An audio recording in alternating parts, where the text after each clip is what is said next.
नमस्कार प्यारे प्यारे मेरे व्यूअर्स। आज एक्सप्लोरिंग नागपुर पार्ट 3 के दौरान मैं आप सबको दिखाना चाहूँगा। ये है हमारा सेंट्रल म्यूज़ियम ऑफ नागपुर। तो नागपुर के एक सेंट्रल म्यूज़ियम में आपको लेके चलता हूँ। हम तीनों साथी फिर से निकल पड़े हैं सेंट्रल म्यूज़ियम नागपुर में।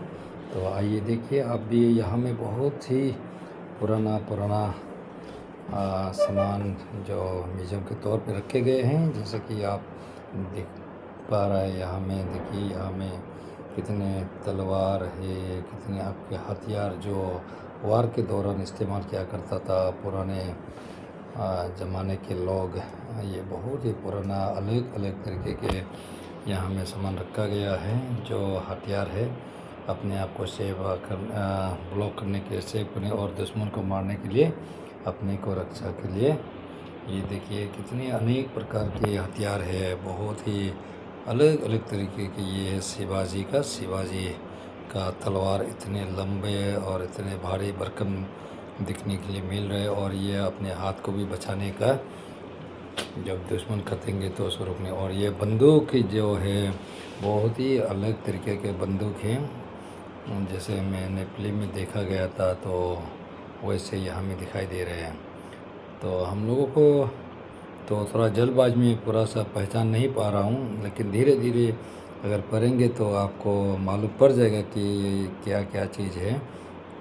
तो सेंट्रल म्यूज़ियम नागपुर में बहुत सारे अनेक से चीज़ है। और यहाँ में कुल 4 द्वार है बोला है। तो इसमें से 2 और 3 द्वार नहीं खुला है, एक ही द्वार खुल पाया है। तो हम लोगों को एक ही द्वार को देखने मिला है। हालांकि एक ही द्वार में भी आपको देखने के लिए काफ़ी है। यहाँ में चाकू है।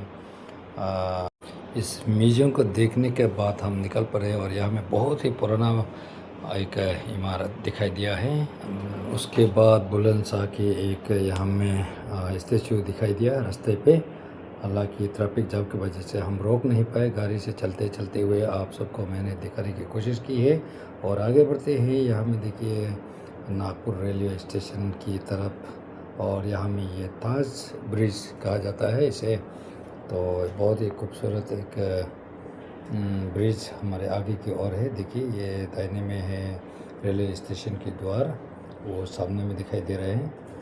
तो बहुत ही खूबसूरत, और रात को ये लाइटनिंग होता है। ब्रिज को क्रश होता हुआ फिर से हम सड़क पर निकल रहे हैं, ये दूसरी जगह जाने के लिए। आप देख रहे हैं ऊपर में मेट्रो के लिए और नीचे में बसेस के लिए। और हम यहाँ दिखाई दे रहे जो मेट्रो के रेल स्टेशन है, और आगे निकल पड़े हैं हम। और यहाँ देखते रहिए, बहुत ही खूबसूरत जगह है। और नागपुर रेलवे स्टेशन हम पहुँच गए हैं घूमता हुआ। अभी लगभग टाइम कितना हो गया, 12:30 हो गया। अभी तक हम लोग घूम रहे हैं। पीछे में भी थका हरा जैसा लग रहा है, शायद भूख लग गया होगा सबको। चलो कोई बात नहीं, अभी खाना खिला देते हैं इन लोग को, नहीं तो लॉलीपॉप खिला देते हैं। तो हम पहुंचे हैं Raman science centre and planetarium Nagpur. तो यहाँ में हमारे तीनों दोस्त आगे निकल गए हैं। तो यहाँ में एंट्री भी पर हेड का 50 रुपया करके लेते हैं। और अंदर में और देखने के लिए है आपका बहुत कुछ, लेकिन हमने उनका टिकट नहीं लिया। बस केवल हमको आके घूमना है, जगह देखना है ना सर? Yes sir. आज का खाने वो 2 पैर हो गया, खाने का भूख भी लग रहा है। हाँ, ये देख के बाद में खाना खाएंगे। हाँ। तो यहाँ में भी शायद कुछ ठंडा वंडा लस्सी उस्सी मिलेगा। और चलिए देखते हैं। अब हम अंदर प्रवेश कर चुके हैं, और प्रवेश करने के साथ साथ यहाँ में हमको एक प्लेन दिखाई दिया। और यहाँ में म्यूजियम है अंदर में। और यहाँ में ये है इंटर द ड्रैगन का पिक्चर इनसाइड। अभी किसको कहाँ मिलेगा पता नहीं आए। ओ ये सारे इधर देखिए, तो बहुत कंफ्यूजन हो रहा है अभी कहाँ से जाएगा। ये तो नहीं होगा। कहाँ से जा रहा है? बाद में निकलने का जगह मिलेगा ना नहीं मिलेगा? रास्ता मिल गया। रास्ता मिल गया? रास्ता मिल गया। फिर क्या है? ये बहुत चक्कर कराते हो। बात हम बाहर निकल के शीशा से यहाँ में बहुत कुछ देखने लायक है। यहाँ में आप हाथ देंगे तो वहाँ में आपके हाथ के निशान दिखाई देते हैं। हम लोग डर गए थे ये क्या चीज़ है, बल्कि बाद में पता चला है कि ये आप हाथ देने से हाथ के निशान। और यहाँ में देखिए म्यूज़ियम में हेलीकॉप्टर के नंगे यहाँ के पुर्जा आधा अधूरा दिखाते हुए, और यहाँ में अनेक प्रकार के हेलीकॉप्टर्स है। यहाँ में देखिए आप, और फुल बॉडी और हाफ बॉडी, इसका आधा निकल देने से क्या होता है, इंजन क्या था। और ये देखिए इसका इंजन, फुल इंजन। उसके बाद फिर हम आगे निकल रहे, हम हंसी मजाक करता हुआ यहाँ में एक बच्चों के लिए डराने के लिए एक जगह है। यहाँ में सर निकलना पड़ता है और अंदर से पीछे से जाके आगे में दिखाई नहीं देता। फिर यहाँ में एक फिल्म में जैसे होता है, हम यूँ ही करा है लेकिन डॉल्फिन निकलने का ऐसे दिखा देते हैं।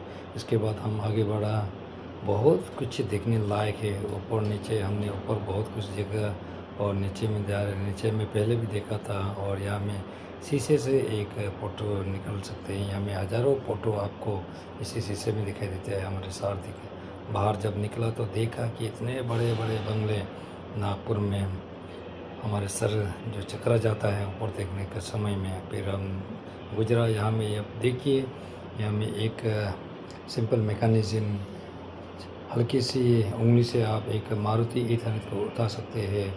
यहाँ में पूरा फिजिक्स, साइंस, यहाँ में केमिस्ट्री का पूरा जो नमूना है, जो एग्जाम्पल है, पूरा सेट करके रखे हैं। ये सीधा एक उंगली से भी आप वो मारुति 800 को उठा सकते हैं। ये सिंपल मशीन है, हम चौंक गए थे। और यहाँ में एक ये बना के रखा है कि इस पत्थर में फ़ोटो, जिसे आप जिस किसी एंगल से भी देखेंगे तो वो आपको देखता हुआ नज़र आएंगे।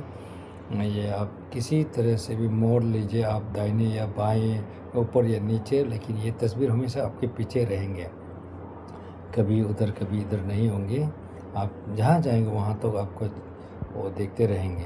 तो बहुत ही खूबसूरत कलाकारी है, बहुत ही अच्छा लगा, देख के शौक में पड़ गया था। ऐसे भी होता है क्या बोल के। फिर हम लोग इसका पूरा सामने का नज़ारा देखने के बाद भूखा प्यासा, तो हम म्यूज़ियम देखने के बाद खाना खाने के लिए होटल में निकल पड़े। और निकल के हम खाना और मटन करी ऑर्डर किए, और हमारे भूख और प्यास को मिटाने के लिए कोशिश की, तो खूब पेट भर के खाया। तो हमारे एक्सप्लोरिंग नागपुर की पार्ट 3 आज के लिए यही समाप्त होता है, और पार्ट 4 का इंतज़ार कीजिएगा। तब तक अलविदा, शुक्रिया, धन्यवाद।